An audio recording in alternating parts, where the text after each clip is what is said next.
The Avengers radio series, a cultural phenomenon in South Africa back in the 1970s. South Africa was a country with no national television service. It wasn't until 1976 that the country would get its first taste of television broadcasts. But before that, radio was the primary medium of entertainment and information for the masses. This was the context when The Avengers, a British spy-fi series, made its debut on South African radio and became a cultural phenomenon. The Avengers was a British television series that originally aired from 1961 to 1969. The show revolved around the adventures of John Steed, a suave and sophisticated secret agent, and his various female associates. The series was a unique blend of traditional spy thriller elements with science fiction and fantasy, which set it apart from other shows of its time. While the series was hugely popular in the UK and had also made a significant impact in the American markets, being one of the rare British series given a network transmission slot, it was virtually unknown in South Africa. This was primarily due to the lack of a national television service in the country until 1976. However, as a film series, The Avengers was able to gain some exposure in South Africa through film rentals. But it was the launch of the radio series that truly brought The Avengers to the masses in South Africa. Come and listen at www.myclassicradio.net. The Black Museum. Horror and mystery based on Scotland Yard's collection, Orson Welles was both host and narrator for stories of horror and mystery based on Scotland Yard's collection of murder weapons and various ordinary objects once associated with historical true crime cases. Walking through the museum, Welles would pause at one of the exhibits, and his description of an artifact served as a device to lead into a wryly narrated dramatized tale of a brutal murder or a vicious crime. In the United States, the series aired on the Mutual Network between January 1 and December 30, 1952. Beginning May 7, 1953, it was also broadcast over Radio Luxembourg, sponsored by the cleaning products Dreft and Miro. Since the BBC carried no commercials, Radio Luxembourg aired sponsored programs at night to England. In the United States, a program of similar scope, using many of the same picked cases as the Black Museum, and nearly mirroring its broadcast run, was broadcast by NBC called Whitehall 1212. The two shows were different in the respect that while Whitehall 1212 told the story of a case entirely from the point of view of the police starting from the crime scene, the Black Museum was more heavily dramatized and played out scenes of the actual murders and included scenes from the criminal's point of view. Come and listen at www.myclassicradio.net. Well, hello! Come right in. Oh, George, we've got company!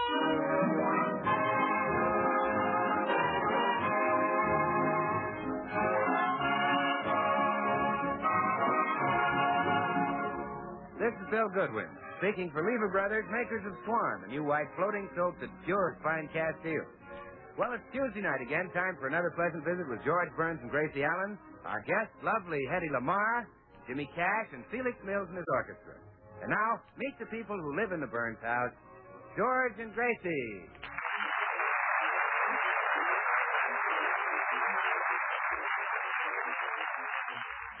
Well, it's afternoon, and George is just getting home from the office. As he opens the front door, he hears Gracie on the telephone talking to Pat O'Brien. Oh, no, Pat. Kim Houlihan married Katie McDonald. It was Muscles Malone who married Fatso Finnegan's sister. Oh, no, not again. Oh, hello, George. Pat, George just came in. Huh? Oh, wait a minute, I'll ask him. George, how's the juggling game? You tell that Irishman I'm not a juggler. Oh, of course. Pat, George isn't a juggler. He's a comedian. Sure. Well, wait. I'll have him tell you that joke about the moron who flooded the football field so the coach could send him in as a sub. Here, George. Tell Pat that joke. Hang up. Hang up. Oh, hello, Pat. Well, I better hang up. George isn't his usual comical self today. Goodbye. That guy has got everybody in town thinking I'm a juggler. Can't he get it through that head of his that I'm not now, George, don't be upset. I have some good news for you. What? Well, look, tomorrow is Navy Day, and what do you think is going to happen to Tootsie Bagwell? Very little if I know our Navy. You're wrong. There's a big contest to choose the Queen of the Fleet, and the sailors are going to elect Tootsie. Gracie, the boys would rather kiss a duffel bag. She hasn't got a chance. Oh, is that so? Well, it just happens that Tootsie is in second place. Really? How many girls in the contest? 2? I see, and Tootsie's in second place. Yes. And who's in first place? Monty Woolley? Oh, no. Truly, it's a girl. Is she the same type as Tootsie? It's Hedy Lamarr. Hedy Lamarr? Yes. All the other girls dropped out of the contest when they heard that Hedy was in it, but Tootsie's not afraid of her. She's giving Hedy a terrific battle. How does it stand? Well, Hedy has 2,617,000 votes. And how many votes has Tootsie? 3. That's a close race. How did she get the 3 votes? She has 4 brothers in the Navy. 4 brothers, and she's got 3 votes? Well, one of them has seen Hedy Lamarr. Look, Gracie, Tootsie hasn't got a chance. Why don't you forget this silly thing? Oh, because I'm not a quitter. It's like I told the newspaper reporters, and you'll be proud of this, George. I said, Mrs. George Burns is always for the underdog, no matter how homely other people may think they are. If she weren't, she wouldn't be Mrs. George Burns.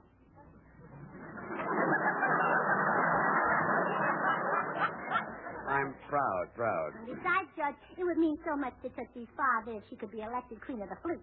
Tootsie's father? Yeah, he's captain of the SS Stoneford. Battleship? No. Cruiser? No. Destroyer? No, you're getting warm. Well, what is it? A garbage scow. Garbage scow. Well, that's practically a destroyer. Come in. Oh, Gracie, guess what? What, Tootsie? I just got another boat. No. Yes. I went swimming with a cute little sailor. It only took me 3 minutes to get him to vote for me. Really? I didn't want to hold him under any longer than that. I'll see you girls later. I'm going down to the cigar store. Oh, aren't you thrilled, Tootsie? When you become Queen of the Fleet, you can have your pick of any sailor. Yes. If I do get a husband, Papa says he'll marry me on his boat, the SS Dauntless. Oh, that would be wonderful. You could not only have orange blossoms, but the peeling, too. Oh, yes. Hello, Gracie. Hi, Tootsie. Hello, Bill. Oh, Bill, have you heard the news? Tootsie may become Queen of the Fleet. Queen of the Fleet? Yeah, the Navy's taking a poll. Well, they are if they take Tootsie. Well, Bill, the contest has narrowed down to Tootsie and Hedy Lamarr. Hedy Lamarr. Huh? Oh, brother, there is a beautiful woman. You know, I see her out at MGM every day. She's making a picture called The Heavenly Body. The Heavenly Body. Oh, it must be about the moon or the planet.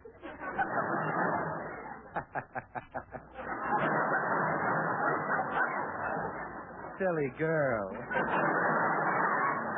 Bill, if I get to be Queen of the Fleet, all the sailors will want to marry me, but if you'd like to get in your bid now... Yes, Bill. Tootsie would rather have a bird in the hand. Would you, Tootsie? Oh, yes. Well, okay, here. What's that? A bar of swan. Now you got a bird in the hand. But, Bill... You're a wise girl, Tootsie. Swan, the new white floating soap, is 4 soaps in 1. The soap for your hands and face, for bathing the baby, for washing the dishes, and for doing your light laundry. 4 swell soaps in 1. Bill, what I meant was I'd love to marry a sailor, but I'd rather marry a radio announcer. Oh, well, what are we waiting for, Tootsie? You mean... Sure, let's go speak to Harlow Wilcox. I think Tootsie would prefer a husband who sells swan soap. Yes. Let's get an understudy. Another man who can remind folks that Swan is great for dishes because it gives so much suds so fast. Someone who knows that Swan is so mild and gentle it doesn't give your hands that rough red dish panty look. Well, it's no use, Tootsie. Bill wouldn't marry you unless you came in a cool green wrapper with a white swan on the front. That's right, and if you were a great wartime buy like Swan. Oh, come on, Tootsie. If you're going to win this election, you have to contact over 2 million sailors between now and midnight. Do you think you can do it? It'll be fun trying. Well, now, wait a minute, girls. You're not serious, are you? Why, the only way Tootsie could win would be for Hedy Lamarr to withdraw. Say, I never thought of that. I'll go right over and talk to Hedy. Oh, don't do that, Gracie. No? No. Let me go. Oh, no, Bill. I wouldn't even take you along with me. I want to talk business with Hedy, and you'd only interfere. Oh, Gracie, I promise you I'll just sit there on her lap as quiet as a mouse. You mean you'd be satisfied just to sit on Hedy Lamarr's lap and hug her and kiss her and not say a word to her? Sure. Oh, well, no, you certainly can't go. I don't want her to think my friends are unsociable.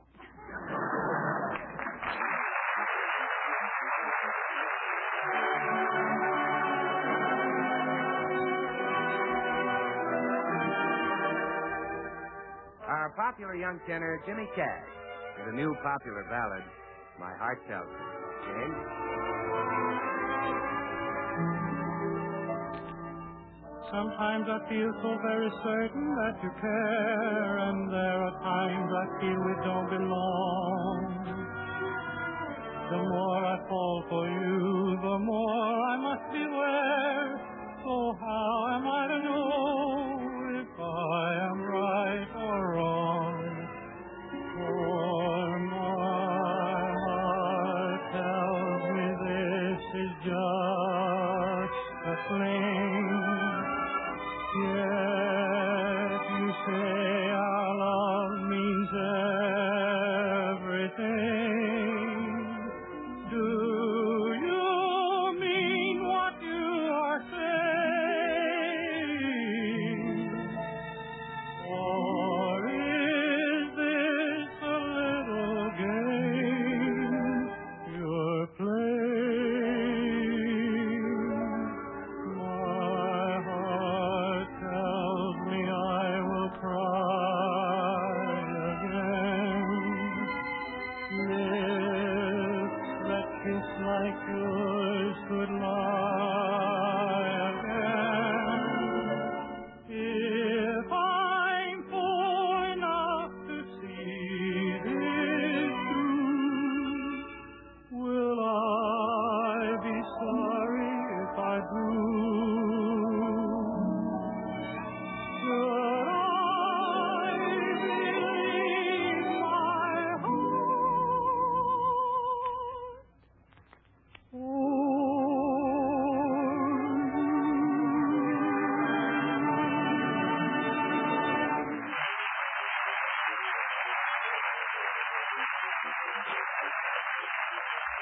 Well, Gracie is just arriving at Hedy Lamarr's house to try to persuade her to withdraw from the Queen of the Fleet contest in favor of Tootsie Tagwell. Yes? Oh, how do you do, Miss Lamarr?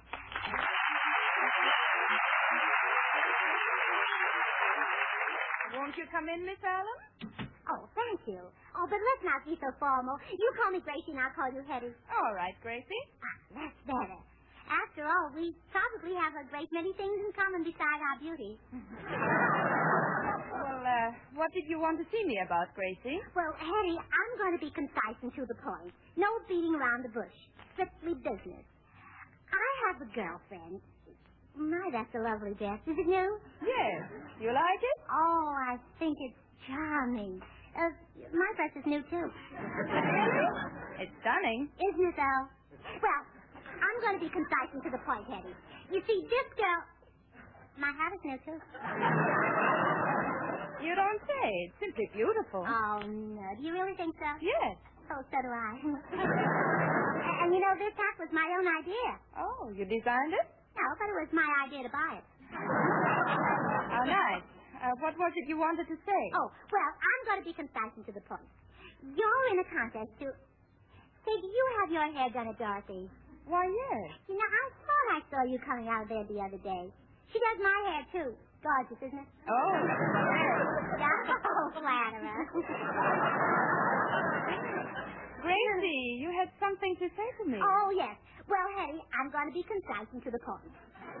How much do you want to bet? Oh, I am. Now, my girlfriend... Oh, my, those are lovely stockings you have on. Thank you. I'll send you a bottle of them. I wish you would. You know, I just hate wearing Barbie socks. They make me feel even younger than I look, if such a thing is possible. Gracie, you said you had something to say to me. Oh, yes, I have, and it's terribly important. Well, what is it? Hedy, I'm going to be concise and to the point. Oh, no. Now, this time, please beat around the bush. Oh, no, I'm so businesslike. Hedy, I want you to withdraw from the Queen of the Fleet contest. Withdraw? But why? The boys on every ship voted for me. But not all of them. Haven't you heard about the Tootsie Sagwell vote? The Tootsie Sagwell? Is that an American ship? Oh, no. No. Tootsie's my girlfriend. She's your rival in the contest. Oh. Now, Hedy, please do me a favor. Come over to my house and talk to Tootsie. Well, all right, Gracie, if you want me to. Oh, good. One look at her and you know you haven't got a chance.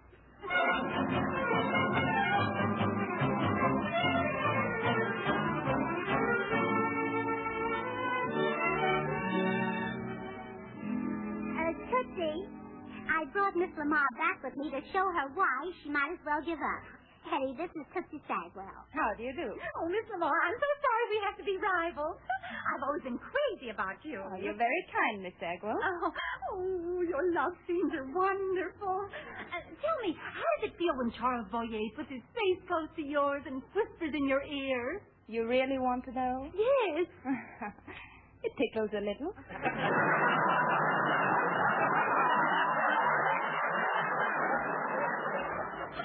Is that all? Well, Hedy, now that you've seen Tootsie, don't you agree that it's silly for you to stay in the race? No, Gracie, I believe I still have a chance. But Tootsie is the ideal Queen of the Fleet. Aren't sailors very manly? Of course they are. Well, Tootsie's type of beauty is much manlier than yours. Gracie, the sailors all voted for me. I know, and I can't understand it. Here, stand up side by side and let me compare you two. All right. Very well. Just as I thought. There's no difference in your faces. Your eyes and ears and nose and mouth are the same. Really? Yeah, I counted them very carefully. Oh, thanks, Gracie. Now, why should we argue, Hedy? Just drop out and let Tootsie be Queen of the Fleet. I'm sorry, Gracie. I'd step aside from Miss Sagwell if the honor wasn't such a great one. Oh, I don't blame her, Gracie. I'll just tell Daddy that I lost. Yeah. Oh, yes, your father. Oh, the poor old captain. Hedy, would you want to break an old man's heart? Why, no. But you will if Tootsie doesn't win. It'll be the end of Captain Sagwell, the most gallant old sailor whose timbers ever shivered. Your father, Tootsie? Yes, he's captain of the SS Dauntless. Oh, is that a famous ship? Oh, very famous. When the Dauntless sails up the river, people for miles around know that it's coming. Oh, especially on a windy day. But why am I breaking his heart? Oh, because Tootsie is all the poor old Salt has left. Before she was born, he hoped that she'd be a young Salt. And he was very sad when she turned out to be a saltine. I see. He still tries to make her part of the Davy. To this very day, he calls her bedroom the crow's nest.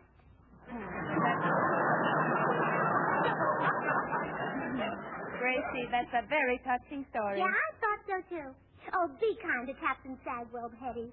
The poor old man is all shot to pieces. Oh, too bad. In what battle was he wounded? What battle? Well, name one. Well, the Battle of Manila. Oh, that's amazing. You guessed it the very first time. Oh, please, Hedy, won't you let his daughter be Queen of the Fleet? Well, I could see him and talk to him. Oh, no, you better not. He's pretty weak and old. Yes, Daddy's very feeble these days. Wait, I see your father now, coming up the walk. My father? He must be. I noticed the family resemblance. But, Hedy... Here he is, fumbling at the door.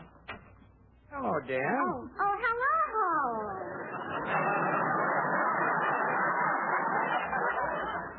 Say, isn't this Hedy Lamarr? Yes, I'm Hedy Lamarr. Here, let me help you to a chair. Help me to a chair? Yes, Gracie tells me you're shot. I am not. I'm as sober as a jug. Oh, George, I want to see him again right away.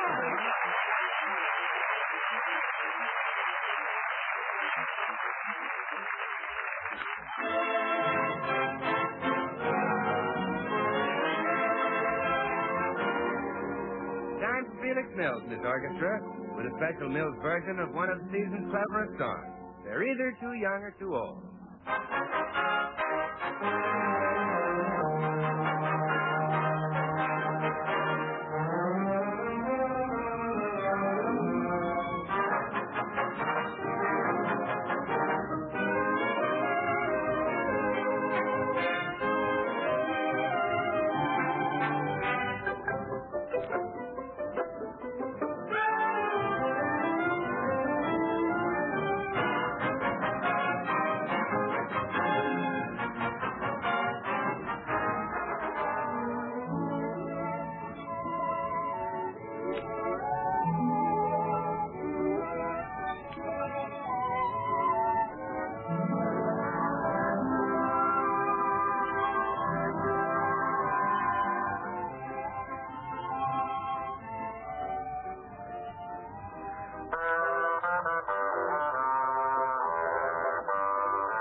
understand this. Why did you rush me into the den? I'd like to talk to Hedy Lamarr. Well, George, you see, Hedy liked to try a dress I was wearing, and she wanted to try it on. Oh. Naturally, you wouldn't want to be there where she's trying on a dress, would you? Would you? George, get that silly grin off your face. Okay, honey, I'll stay here. Oh, good. I'll be back in a minute. Hedy? Yes, Gracie? Well, now that you've seen Captain Sagwell, are you going to withdraw from the contest and let Tootsie be Queen of the Fleet? Well, I don't know, Gracie. It's such a great honor. Oh, but the men in the service have honored you lots of times, and it's only happened to Tootsie once. How did they honor her? Well, the boys in the Army chose Tootsie as the girl they'd most like to snuggle up to their sergeant. Oh, excuse me, Hedy. Hi, Gracie. Well, what's wrong? You look worried. Oh, I am, Bill. Look, could you do anything with Hedy Lamarr? Well, I could certainly try. Well, she's in there. Go in and persuade her to let Tootsie be Queen of the Fleet. You leave it to me, Gracie.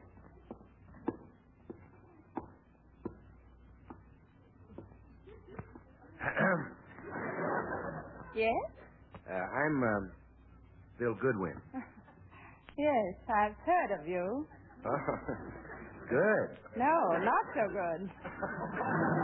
Well, I suppose you've heard that I'm the sort of fellow who wants to sit on the sofa with a girl as soon as he meets her. That's exactly what I've heard. Well, it's not true. Here, let's sit on the sofa and I'll prove it to you. What did you wish to see me about, Mr. Goodwin? Well, Miss Lamarr, you'd better move closer if you want to hear me. I can't talk very loud. There's a frog in my throat. No, thank you. Well, why not? There's also a wolf in your eye.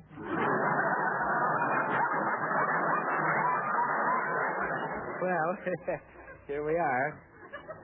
Gracie sent me in to talk about Tootsie Sagwell, but I've got a better idea. Guess what it is? I suppose you talk about Swarm soap. Oh, Hedy, are you kidding? Me alone with Hedy Lamarr and I talk about Swan, the new white floating soap? Listen, would I waste my time telling you that Swan is 4 pure soaps in one? The soap for your dishes, your light laundry for bathing the baby, or for your hands and face? 4 swell soaps in one and pure as fine cast seals? You bet I wouldn't. I'm no fool. Of course not. You said it. Why, this is the chance of a lifetime. This is the time to talk about your gorgeous hair, your lovely lips, your delicate skin. The kind that Swan would be great for. Because Swan is so mild and gentle. Why, doctors recommend Swan for bathing the baby. It's kind even to a baby's tender skin. Me talk about Swan at a time like this. Ha! Ha! How could I think of soap when we're sitting here as close together as the 2 halves of a bar of Swan? Which, by the way, you can break in 2 and use half in the kitchen for dishes and light laundry and half in the bathroom for your tub or shower. How could I do that? Yes, how could you? Well, Hedy, I just couldn't. If I talked about Swan now, I'd be the biggest sap in the United States. But I'm not. I'm... What? I'm the biggest sap in the United States. Goodbye, Hedy.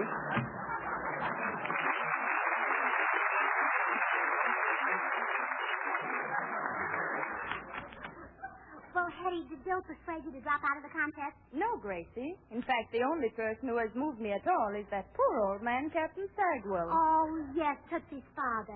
Hedy, for his sake, won't you give Tootsie your 2,617,000 votes? Well, I'll go in and talk to him again. No, you can't do that. Why not? Well, he's taking a bath. I'll go in. You go in. Oh,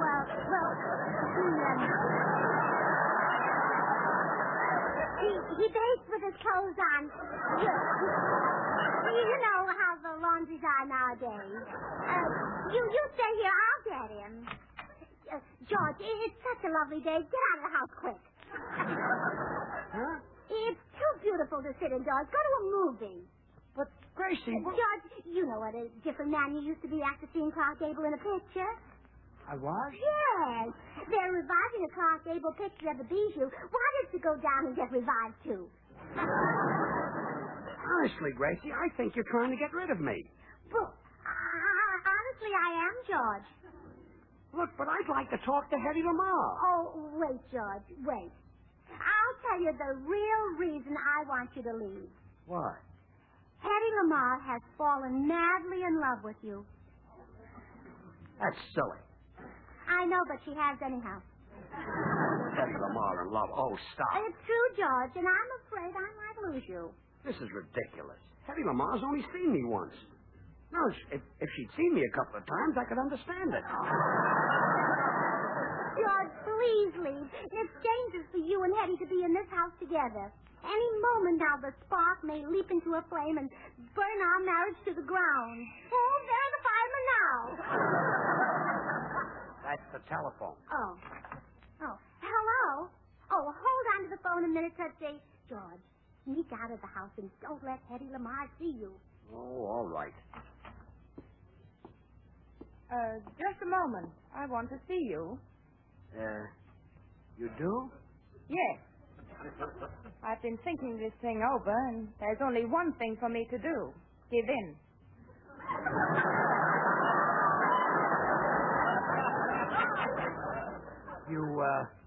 You think so? Oh, you brave man. When I think of what you've been through, I could kiss you. Oh, really, Hedy? Come home with me. I've got 2,617,000, and you can have them all.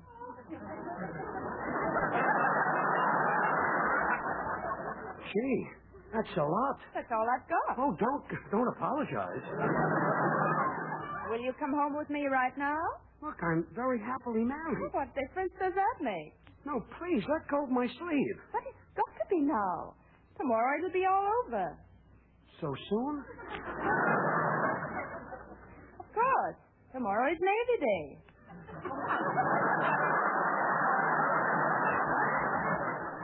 Hedy, you don't know what you're saying. Oh, yes, I do. I'm proud of you.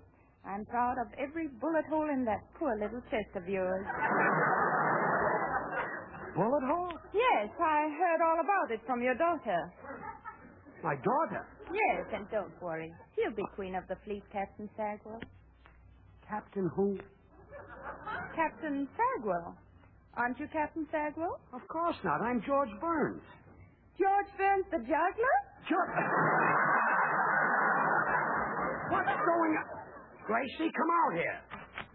Did you call me Captain Sagwell? Stop with that Captain Sagwell. Hedy knows who I am.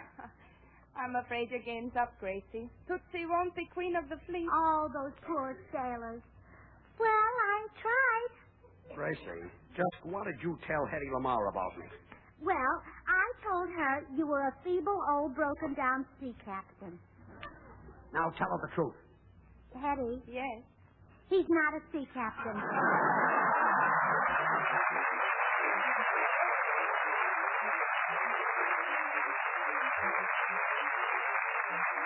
Well, George and Gracie will be right back. Meanwhile, I'd like to remind you not to waste soap.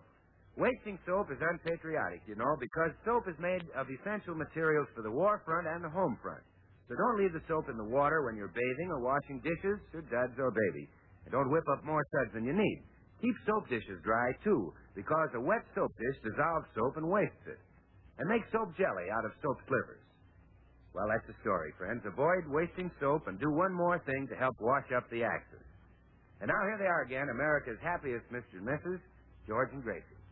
Oh, now, George. George, don't be angry. I only did it because tomorrow was Navy Day, and I wanted to do something nice for the Navy. But nothing good ever comes out of these silly ideas of yours. Well, something did this time. We've been invited to go on a 3-day cruise. Really? On a battleship? No, on the SS Dauntless. Oh, the garbage dolls.